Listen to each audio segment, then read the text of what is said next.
Assalamualaikum warahmatullahi wabarakatuh. Salam Swastiastu, Namo Buddhaya, salam kebaikan untuk kita semua.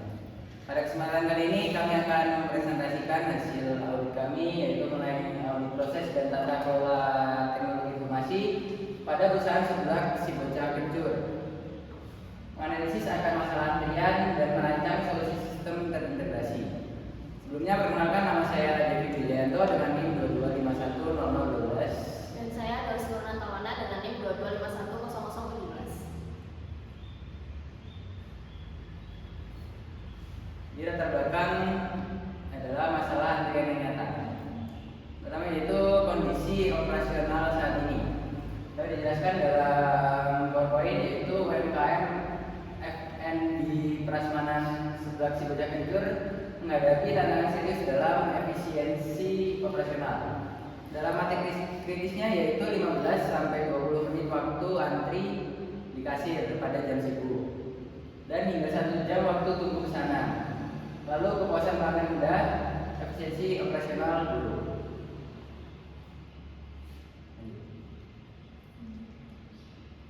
Yang selanjutnya yaitu metodologi audit atau pendekatan sistematis. Kami menggunakan kerangka kerja COVID 2019 untuk menganalisis tata kelola TI dan proses secara menyeluruh dengan metode pengumpulan data yang terstruktur. Yang pertama yaitu observasi lapangan, time dan motion study di kasir untuk mengukur setiap saat transaksi. Yang kedua wawancara mendalam kasir, pemilik, staf dapur dan manajemen untuk pemahaman holistik. Yang ketiga ada inspeksi dokumen, yaitu kontrak SLA vendor, log system dan panduan operasional. Kerangka acuan COVID 2019 terdiri dari APO 9, DSS 01, DSS 03, BAI 08 untuk mengevaluasi manajemen layanan infrastruktur dan kepatuhan. Hanya yaitu data kunci analisis transaksi 15 menitnya. Temuan kunci pertama yaitu kegagalan teknologi dan infrastruktur. Yang pertama yaitu sistem tidak terintegrasi dan jaringan tidak stabil. Sistem tidak terintegrasi mengacu pada prinsip APO 09 dan DSS 01. Pada pos, pager, dapur beroperasi secara terpisah tanpa komunikasi otomatis. Hanya jaringan tidak stabil mengacu pada prinsip DSS 03. Pelanggan kasir adalah ada jaringan yang memperlama input. Pada temuan kedua nanti akan dijelaskan, yaitu selama 10 menit mengakibatkan 5 transaksi cancel per hari dan antrian berhenti saat di restart. Yang selanjutnya yaitu temuan kunci kelemahan tata kelola dan proses. Yang pertama, SLA vendor tidak sesuai prinsip APO 09. Kontrak vendor menetapkan respon tim perbaikan 5 hari sampai resiko kritis ketika sistem down di akhir pekan, operasional lumpuh total. Yang kedua, SOP tidak jelas, terstruktur. Prinsip BAI 08, DSS 01. Kasir merangkap tugas restocking tanpa panduan tertulis, operasional bergantung pada hafalan staf, antrian berhenti tanpa orang yang tepat. Ini kesimpulan masalah bersifat sistematik ya. Antrian tanya di sebelah Siboca Kencur bukan hanya kesalahan individual kasir, tetapi akumulasi 4 kegagalan fundamental yang saling terkait. Di sini ada piramida strukturnya. Kembali ke atas yaitu yang paling bawah adalah proses, yaitu SOP yang tidak jelas. Selanjutnya tata kelola dari SLA vendor yang buruk. Selanjutnya ada infrastruktur jaringan yang lama saat dilokasi dan teknologi sistem terpisah dari sistem dan juga PT remote yang ada. Yang selanjutnya yaitu solusi jangka pendek, perbaikan cepat. Rekomendasi praktis yang dapat diterapkan segera 1-2 minggu untuk menurunkan waktu antri tanpa investasi teknologi besar. Yang pertama, proses operasional, pisahkan tugas kasir dan restocking. Yang kedua, ganti teriakan dengan struk rangkap 2 untuk dapur.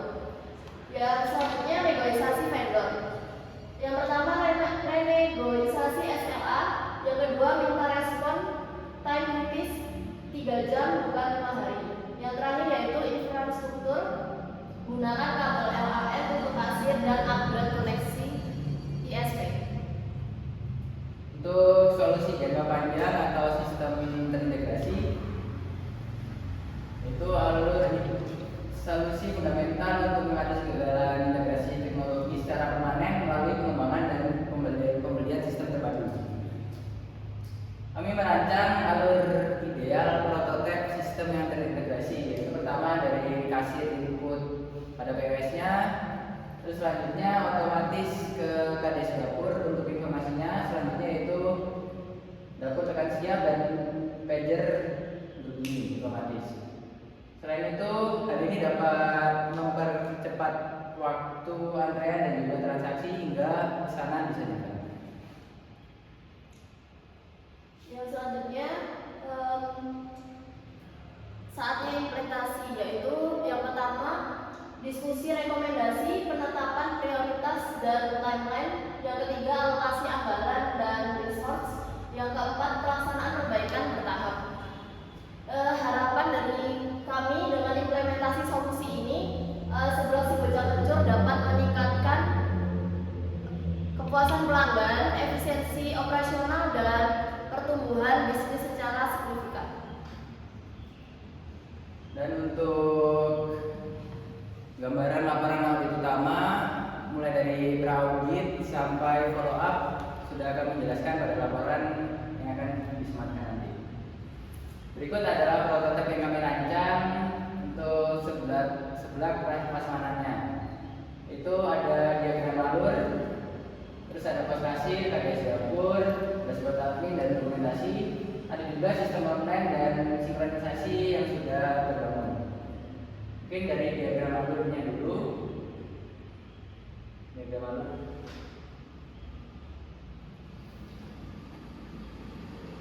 Jadi di sini bottleneck yang kami temukan yaitu dari ganda komunikasi manual dan aktivasi pager manual itu kami hilangkan. Selanjutnya diagram alur yang sudah terintegrasi yaitu pelanggan langsung ke kasir, selanjutnya kasir input POS, lalu tombol konfirmasi dikirim ke dapur, dari sistem dapur langsung otomatis ke pager. Selanjutnya begitu seterusnya sampai pelanggan ambil sebelahnya, lalu pesanan diambil, pager otomatis berhenti.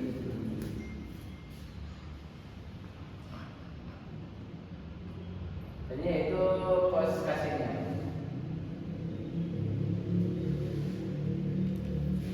Di sini pos kasir menjelaskan tentang menu sebelah, yaitu ada beberapa menu, topping bisa dilihat sendiri, dan ada tampilan level serta tipe kuah sebelahnya sendiri.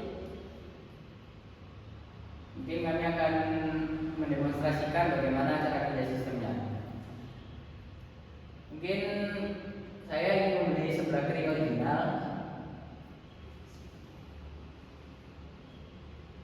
Sebelah kering original.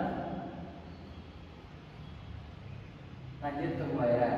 Di sini kami mempunyai 3 metode pembayaran, yaitu menggunakan tunai atau cash payment, selanjutnya yaitu menggunakan QRIS, dan selanjutnya menggunakan debit card. Mungkin kali ini kami akan mendemonstrasikan menggunakan tunai. Saat pesanan sudah dikonfirmasi oleh kasir, akan otomatis menyambungkan kepada pager yang sudah ada dan sudah siap untuk digunakan. Ini yaitu pesanan akan dikirim ke dapur.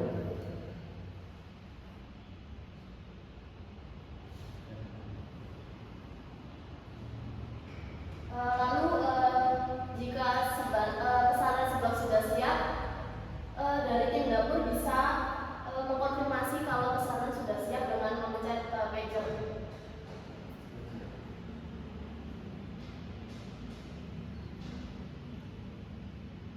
Selanjutnya pager sudah berbunyi, tinggal customer mengambil pesanannya dengan membawa pager yang sudah berbunyi tersebut.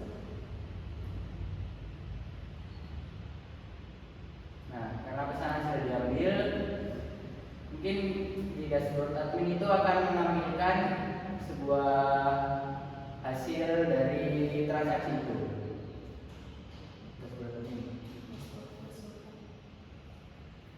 Nah, di sini sudah Ada penjelasannya. Total penjualan hari ini yaitu 12.000 dari pesanan tadi. Terus waktu persiapan rata-rata targetnya itu 20 menit dan penjualan hasil tidak ada. Dan ini transaksi yang tadi hari ini akan terlihat pada dashboard admin ini. Jadi ini bukan solusi agar tidak terpisah dan terintegrasi antara sistem satu dengan sistem yang lainnya. Mungkin untuk dokumentasinya itu adalah dokumentasi alur program ini dalam bentuk prototipenya. Jadi bagaimana cara menggunakannya, bagaimana cara mengimplementasikannya, dan jika ada error, bagaimana cara troubleshootingnya.